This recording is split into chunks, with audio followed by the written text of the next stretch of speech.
let's talk about the 5 top ways we can get funds into our portfolio. So tip 1 is buy-to-let mortgages. Now, buy-to-let mortgages are actually different to residential mortgages. Residential mortgages, your own home, is based on your income. So how much you earn will determine how much you can borrow from a lender. Now, buy-to-let's completely different to that. All lenders need to know that you earn money, so they want to know that you as a person are solvent, but most lenders don't have a minimum income requirement. So what does that mean to you? That means when you go to take out a buy-to-let mortgage, the buy-to-let mortgage, the amount you can borrow, is based on the income that that asset produces. So what do I mean by that? What I mean is the rent that comes in needs to cover the mortgage by either 125% or 145%, depending on which lender we're working with. So the lender will go, yes, you've got an income and you're solvent, you can pay all of your bills, but let's look at this property and make sure it works. And the coverage is basically the buy-to-let stress test. Now, if you're a property investor, you'd have heard lots about the buy-to-let stress test recently. Rates has risen, the stress test has got harder to meet in some areas. Tip 2, HMO mortgages. Now, once you've got some buy-to-lets in your portfolio, you might think, I'm going to move into HMOs because I'm going to increase my returns by having more people living in that property. It also decreases our risk because we've got multiple rents coming into one house. Now, if you would like to get a HMO mortgage, most HMO lenders require you to be an experienced landlord. Now, what's an experienced landlord?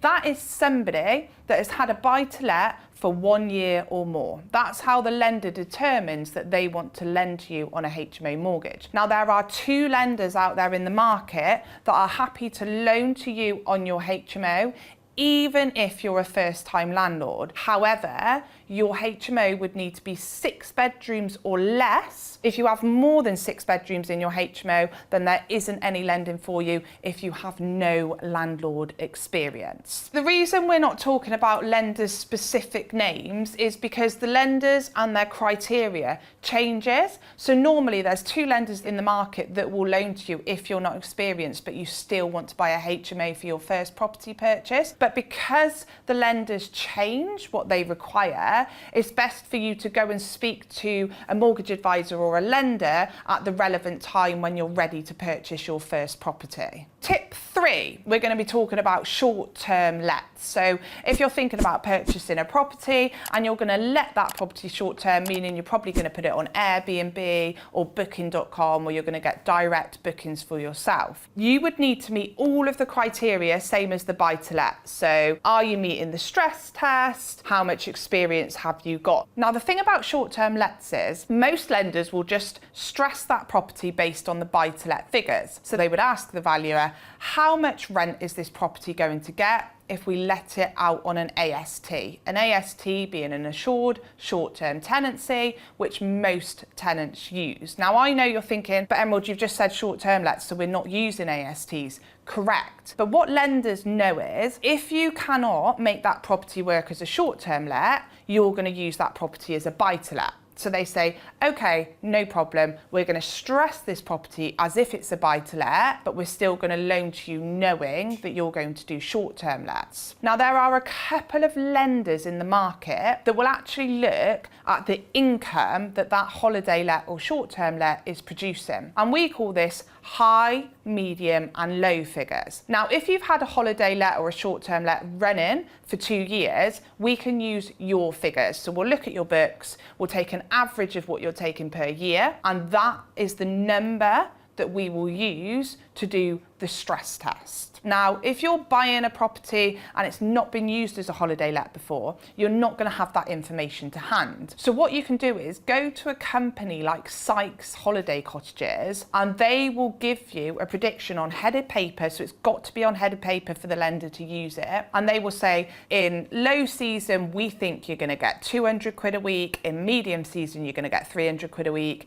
And in high season, you're going to get 400 quid a week. And then Sykes will take take an average over those figures so that we're not saying you're letting the property for 52 weeks a year, because that's unrealistic. And they might come up with, actually, we think this property is going to make £36,000 per year. So that would be an average of £3,000 per month, and the lender would use that for the stress test. Now, this does not increase the value of the property. What it does is allow you to borrow more money, up to 75% loan to value, which really helps in those higher value areas. Here's an example. Let's imagine you've got a property worth £500,000. So that's quite a high value property. Now, a £500,000 property might only let as a buy to let at £1,500 a month, which means when you do your buy to let stress test, you can't borrow the maximum 75% because your income wouldn't cover your mortgage. Now, if you're letting that property as a holiday let, and we use the high, medium and low figures, Sykes might say, well, actually, we think this holiday let is going to produce on average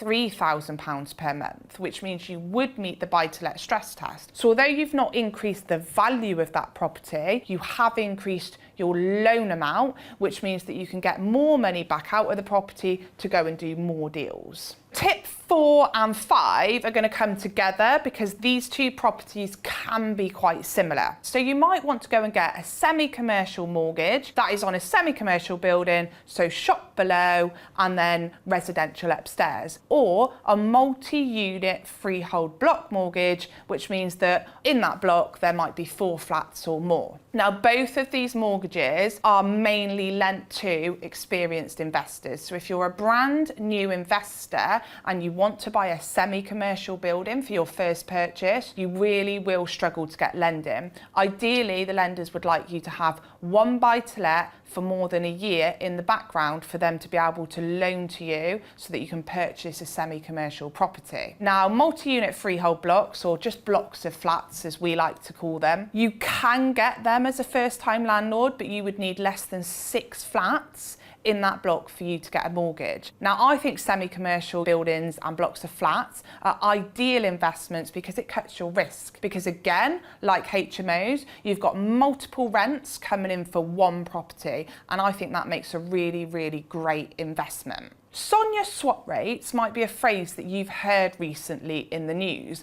And actually, buy-to-let and all the mortgages that we have spoken about today are based more on the swap rate than they are on the Bank of England base rate. So the SONIA swap rate is the sterling overnight index average. What does that mean to you? That means that most lenders don't have big piles of cash in the bank. What they do is they swap them all day in between lots of different lenders, lots of different banks. And overnight, an average is taken, and that is the SONIA swap rate. So if most lenders are swapping their money with each other at 5%, that means they'd be able to loan it to you at 5.5%, 6%, because the lenders, they need to be making a profit.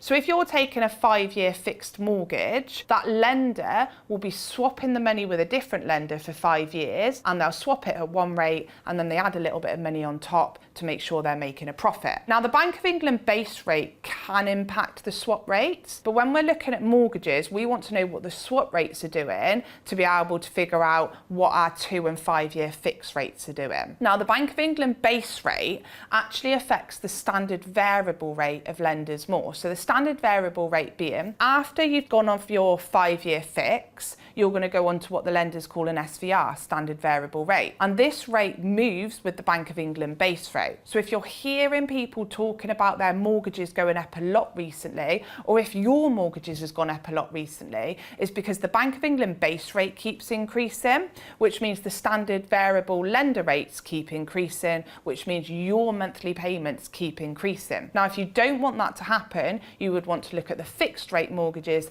and they're based on the SONIA swap rate, not the Bank of England base rate. So why do you need to know all of this information? Now, to be the best property investor that you can be, you need to know the most about your market. And because we want you to succeed, we want you to achieve your goals, Mark Homer, the co-founder of Progressive Property, has written you a 42 top tip guide, which you can get if you click the link above. So if you've taken anything from this video and you're thinking, I want more information, I want to build my portfolio, I want to be able to do more deals, I recommend that you watch Kevin McDonald's 3 top tips to get into property investment and to keep motivated. I've been Emerald Fisk. I hope you've enjoyed this video. If you've got anything else that you want us to cover, then pop it in the comments and I'll see you in the next one.